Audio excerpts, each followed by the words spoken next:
मैंने ऐसा धक्का दिया, तब चुन्नी बांध के उस पर लटका, बस इतना देखा। लड़की से ही दुखी हो करके, लड़की से इतना परेशान हो गया था, वो लड़की की वजह से ही उसने शायद ये ऐसा कदम उठा लिया कि लड़की की भी हत्या कर दी और खुद भी मर गया सर वो।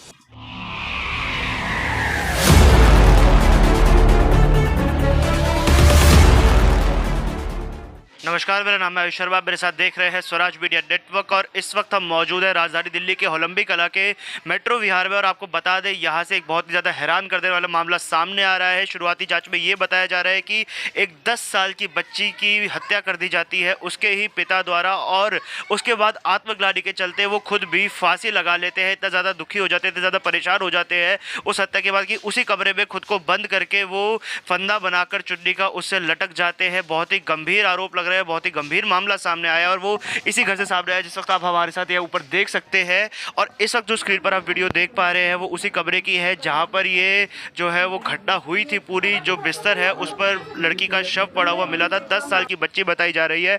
आपको बता दें कि जो बच्ची थी उसको कोई मानसिक बीमारी थी जिसके चलते वो किसी की बात नहीं सुनती, किसी की बात नहीं मानती थी और आते जाते लोगों के ऊपर ईंट पत्थर पतीले बर्तन ऐसी चीज़ों से फेंक कर वार कर दिया करती थी। किसी की भी बात नहीं सुना करती थी, क्योंकि हो सकता है कि उसको समझ में कोई क्षमता आती हो, कोई भी जो उसको हम कहेंगे कि मानसिक बीमारी थी जिसके चलते वो ऐसा बर्ताव करती थी। और उसकी जो बीमारी थी उसका इलाज जो था वो बहुत ही ज़्यादा मुश्किल था, तो जिसके चलते जो पिता था उसको अपनी नौकरी तक छोड़नी पड़ गई थी ताकि वो अपनी बेटी का इलाज करवा सके। अपनी बेटी के इलाज के लिए उसने कई हज़ार कई लाखों रुपए लगा दिए थे और उसने अपनी नौकरी छोड़ी, घर पर रहता था, अपनी बेटी के ही साथ रहता था और सारा दिन बेटी की सेवा करता था। अपनी बेटी के लिए यूँ कहे कि उन्होंने अपनी जो पूरे परिवार की आर्थिक स्थिति थी वो तक खराब हो गई थी उनकी, ताकि बेटी का सही तरीके से इलाज हो सके। पर अंत में जाकर कुछ ऐसी वो उनके साथ कहे कि घटनाएं होने लगी थी जिसके चलते वो बहुत ज़्यादा परेशान हो गए थे और बहुत ज़्यादा निराश हो गए थे इसी चीज़ को लेकर। अब क्या पूरा वाकया हुआ था, क्या पूरी घटना हुई थी, वो परिवार के लोगों से ही जानते हैं।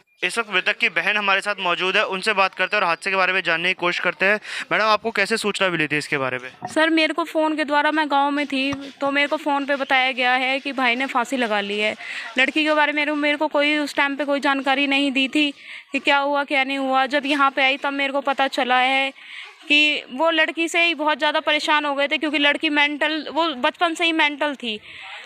उसको बहुत सारी दवाई करवा ली, बहुत इलाज करवा लिया था, हर जगह उसको भर्ती कराने के लिए भी लेके गए, ग्वालियर भी लेके गए और जगह भी लेकर के गए, सब ने मना कर दिया, किसी ने भी उसको एडमिट नहीं किया। बस लड़की से ही दुखी हो करके, लड़की से इतना परेशान हो गया था, वो लड़की की वजह से ही उसने शायद ये ऐसा कदम उठा लिया कि लड़की की भी हत्या कर दी और खुद भी मर गया सर वो। परिवार में कितने लोग हैं मैडम? सर हमारे परिवार में तो सर काफ़ी बड़ा परिवार है। 3 भाई थे सर, हम 2 बहनें हैं और तीनों भाइयों की शादी भी हो गई, 3 भाभियाँ हैं, सारे बच्चे ठीक हैं। बस यही लड़की हमारे घर में एक मेंटल लड़की थी जिस पे बहुत पैसा उसने खर्च भी किया और बहुत उसके लिए बहुत कुछ किया सर, लेकिन वो उससे ही परेशान हो गया था बहुत कि कहीं। सुरेश जी के ऊपर कितने लोगों की जिम्मेदारी थी, उनकी कमाई से कितने लोगों का घर चल पा रहा था घर में? सर वो पूरे परिवार की हेल्प करता था, जैसे बहनों को भी हेल्प करता था, बहनों के लिए भी वो करता था, अपनी पत्नी के लिए करता था, अपने बच्चों के लिए करता था।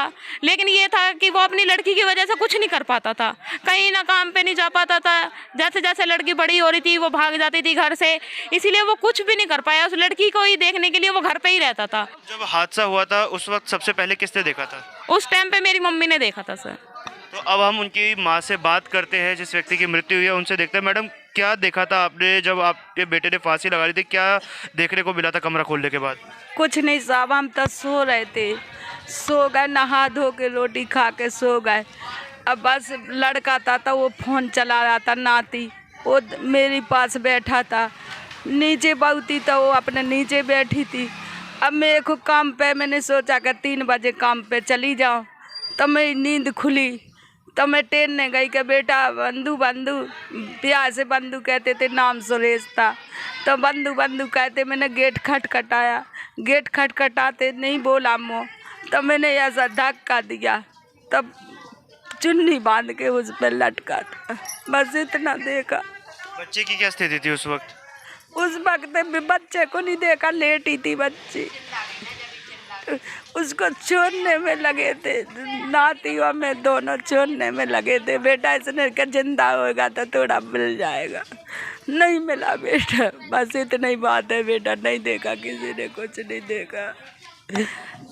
तो आपने देखा कि यहाँ पर किस प्रकार से एक व्यक्ति, और जो बता दें कि पहले अपनी बेटी की गला घोंटकर उन्होंने हत्या करी और उसके बाद खुद भी फांसी लगा ली। आत्मग्लानि के चलते इतना ज़्यादा वो परेशान हो गए थे कि उन्होंने इतना बड़ा कदम उठा लिया, खुद बेटी की हत्या करके खुद भी फांसी लगा ली, खुद की भी जान दे दी। तो ऐसे में जो सबसे बड़ा सवाल अब ये आ रहा है वो ये खड़ा होता है कि उनके 2 बच्चे और एक पत्नी है, तो उनकी परवरिश का सवाल यहाँ पर आकर खड़ा होता है, क्योंकि वो परिवार के इकलौते कमाने वाले थे। और ऐसे में जब उनकी आर्थिक स्थिति पहले से ही खराब हो चुकी थी अपनी बेटी का इलाज कराते हुए, पूरे परिवार का जो पालन पोषण है उसकी जिम्मेदारी, उसका सवाल आकर यहाँ पर खड़ा हो रहा है पूरे परिवार के लिए, जो अपने आप में ही एक बहुत ही गंभीर समस्या है।